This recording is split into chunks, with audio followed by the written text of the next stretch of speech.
broke down poor hotel in New York City called the Hopewell, and it eventually involves a full staging of Hamlet, and main character named Scarlett, who has a brother named Spencer who's an actor, and 2 other siblings, and a boy, because there's always a boy or some kind of living creature that is some sort of love interest, whatever you want. And this chapter is called Safety for the Stupid. It was 4:30 in the morning, and Scarlett wanted answers.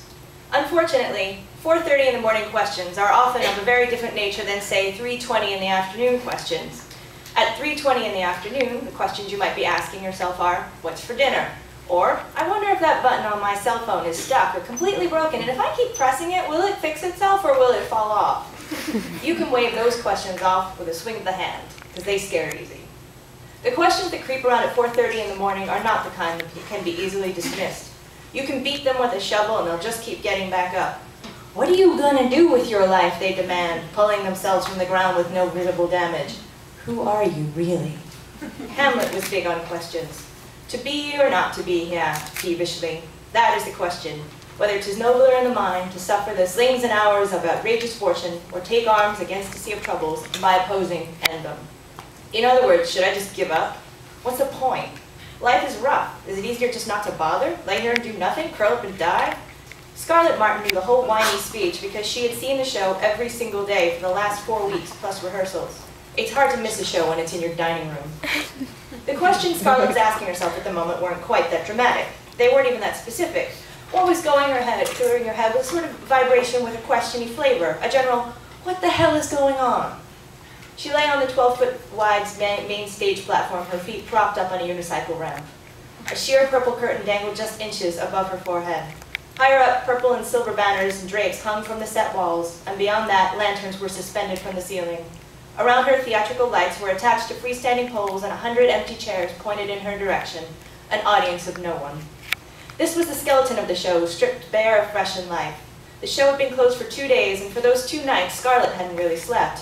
She tossed in bed for a few hours, then took the steps down the 5 flights from her room and paced the set dressed in an old pair of gym shorts and a tank top. She would not look at the pictures of Eric on her phone, or the saved messages. She would not get up and go to the front desk computer and watch his commercial for the 500th time.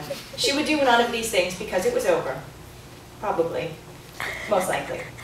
Which is why she would not look at, too late, the phone was in front of her face and she was looking through the photos. She saw her finger doing it. It wasn't even like she had control of her hand. It had gone rogue, disconnected itself from her face. The hand wanted to see the photos. The hand always wanted to see the photos, clicking through them again and again, 154 in all.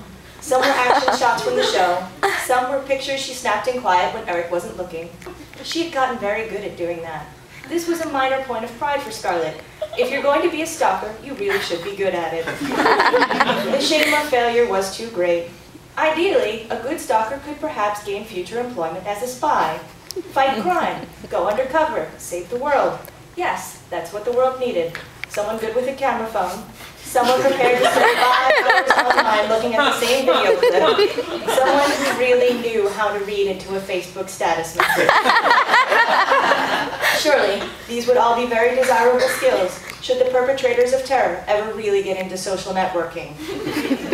The dining room door slid open and a tall figure appeared in the doorway, casting a long shadow as it came further into the room.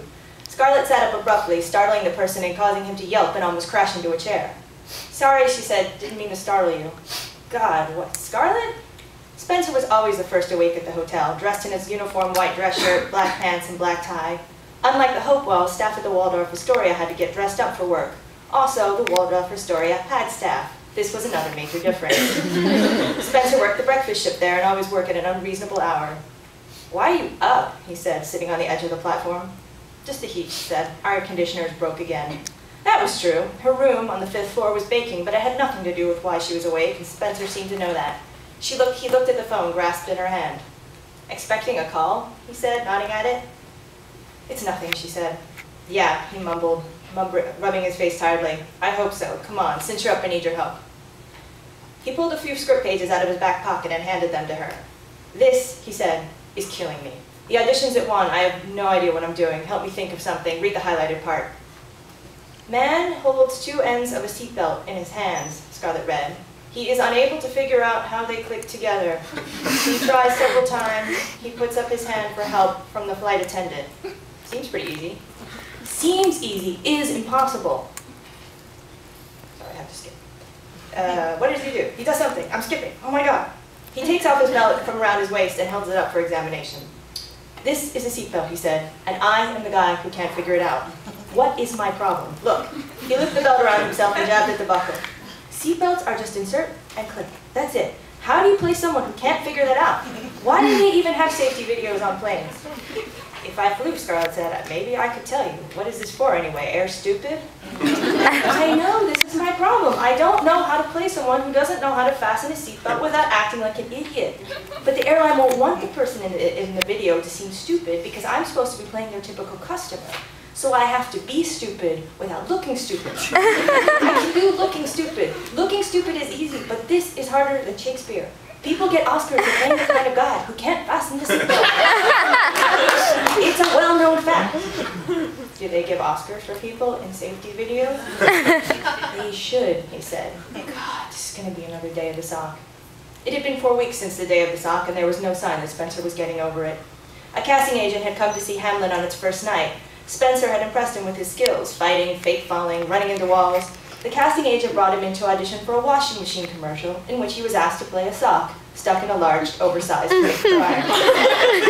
Spencer spent a good 8 hours in the fake dryer, getting callback after callback all day long until it was just down to him and one other actor. Apparently, 8 hours in a fake, oversized dryer is not nearly as much fun as it sounds, especially when the other guy gets the part and all you get is a headache that lasts for a day and a half. Aww. The day of the sock had come to symbolize a kind of curse Spencer had thought had come over his career. It cast a pall over his ordinarily high spirits. Since that day, he had been going on auditions several times a week, but nothing was panning out. Casting agents liked him, they called him back over and over, but at the last second, someone else would get the part, again and again and again. Maybe you've never been on a plane before, Scarlett suggested.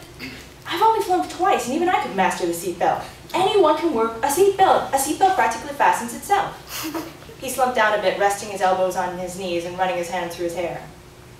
Scarlett stared at his black tie, part of his waiter's uniform. The tie, she said suddenly. What if you got it caught in your seatbelt? You wouldn't be able to buckle it then. This made Spencer sit up. Okay, he said, pulling the tie so it hung low. I just lean over a little when I'm trying to put on the seatbelt and he made sure to dangle the tip of his tie into the imaginary clamp so that it couldn't catch.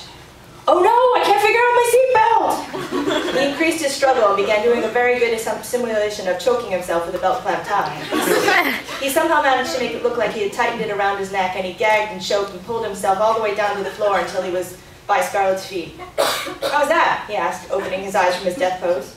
It's a starting point. Obviously, I have to work it out a bit. I should get going. Walk out with me? Outside, Spencer's bike was looking a little worse than usual. It had been the duct tape special since he was in high school, but now one of the handlebars was bent up and forward like the horn of a bull. What happened? She asked.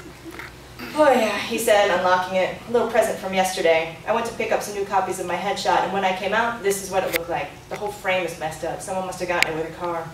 He fastened the bike chain around his waist and squatted down, balancing the bike in his hands and examining it in the line of vision from seat level. The bike was clearly crooked.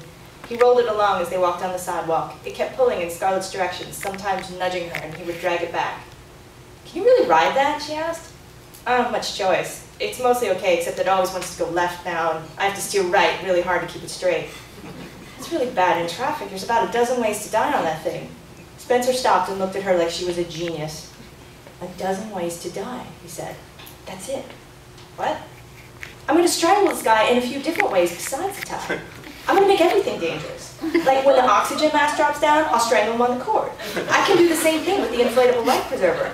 I'm going to make him the most inept passenger of all time. You always think of something. He yelled some kind of farewell as he wobbled off into traffic at high speed.